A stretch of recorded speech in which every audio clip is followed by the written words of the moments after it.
6개 2개로는 만들 수가 있잖아요. 그래서 노력이 필요하다는 거죠. 조금 노력하면 그 비율을 높여줄 수가 있지 않느냐. 그런데 이걸 늘 우리가 실망하는 거는 100%다 이렇게 생각하기 때문에 그거 아닌 거에 대해서 늘 실망하거든요. 근데 만약에 우리가 순금이다 할 때 그걸 100%라고 생각하면 99% 그러면 가짜 아니에요. 안 그래요? 네. 그렇지. 이거 순금 아니잖아요. 그렇죠. 99%. 그러나 99% 금이 사실 그게 금이에요. 근데 우린 자꾸 그걸 가짜다 이렇게 되거든요. 순금이라고 하기 때문에 이게 가짜가 되는 거예요. 그러니까 우리가 99%의 금이 되려고 해야지 자꾸 순금이 되려고 그러면 자신이 자꾸 가짜가 되는 거예요. 그러니까 뭐 댓글 중에 절반이면 괜찮다고 생각을 하셔야 돼요.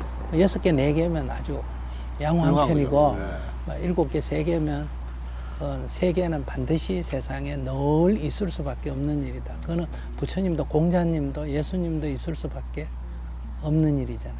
예수님 같이 훌륭하신 분도 싫어하는 사람이 있어가 십자가에 못 박혀 돌아가셨고, 부처님 같이 훌륭하신 분도 당시 엄청난 비난을 받아가 곤욕을 치른 부분이 있거든요.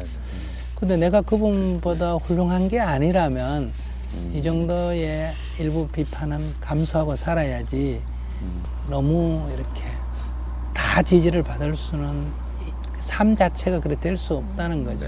물론 그럼에도 불구하고 인간은 가능하면 다 지지를 받고 싶은 바람이 있기 때문에 실망이 되고 기운이 빠지는 건 또한 현실이라는 거죠. 알겠습니다. 네, 맞습니다. 앞으로도 저도 항상 좋은 시각으로 사람들을 바라보고 제가 보니까 한 7대 3 정도 되는 것 같아요. 스님 누구를 찍어서 하는 얘기. 그렇진 않아요. 그게 거의 다 욕인 사람은 있죠. 그러면 아주 좋아요. 왜냐하면 오래 살기 때문에. 수명 장수하는. 제 얘기 아닙니다. 그냥 뭐 궁금해서. 혜진 씨는 고민 없어요?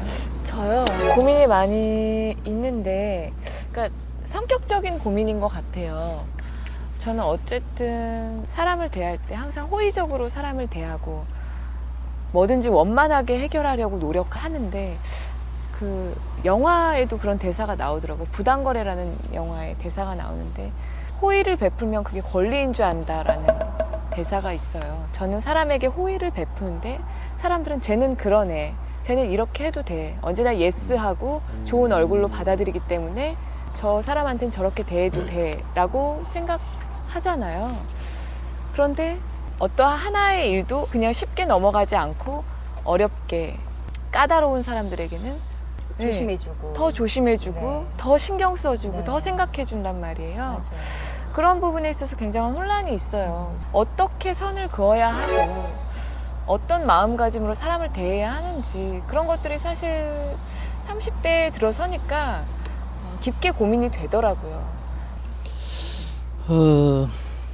참 내가 선하게 대하면 상대가 선하게 대해주면 얼마나 좋겠어요. 네. 그죠? 그럼 이 세상에 이런 문제가 안 생기죠. 네. 근데 이 세상이라는 거는 내가 선하게 대하면 상대가 나한테 선하게 대할 확률이 높은 거지. 네. 선하게 대하면 반드시 선하게 대한다, 이런 법칙은 없어요. 네. 그러니까 내가 악하게 대했을 때와 선하게 대했을 때 돌아올 확률이 어느 쪽이 더 높았냐 하면 이거는 선하게 대했을 때 선하게 돌아올 확률이 더 높을 뿐이에요. 반드시는 아니에요. 그러니까 선하게 대하는 것이 결과적으로 나한테 유리하다는 거죠.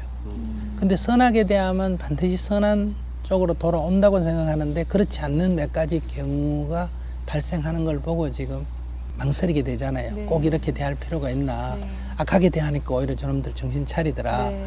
그런데 이제 악하게 대하면 이제 그런 일시적인 효과는 있을지 몰라도 누적이 돼가지고 나중에는 반드시 악한 과보가 돌아오게 마련입니다. 그래서 너무 이렇게 한 건 한 건당 보지 말고 약간 손해를 봐도 선하게 대하면 일시적으로는 이렇게 손해를 보는 것 같은데 길게 되면 이제 안혜진 씨 이미지가 잡히지 않습니까?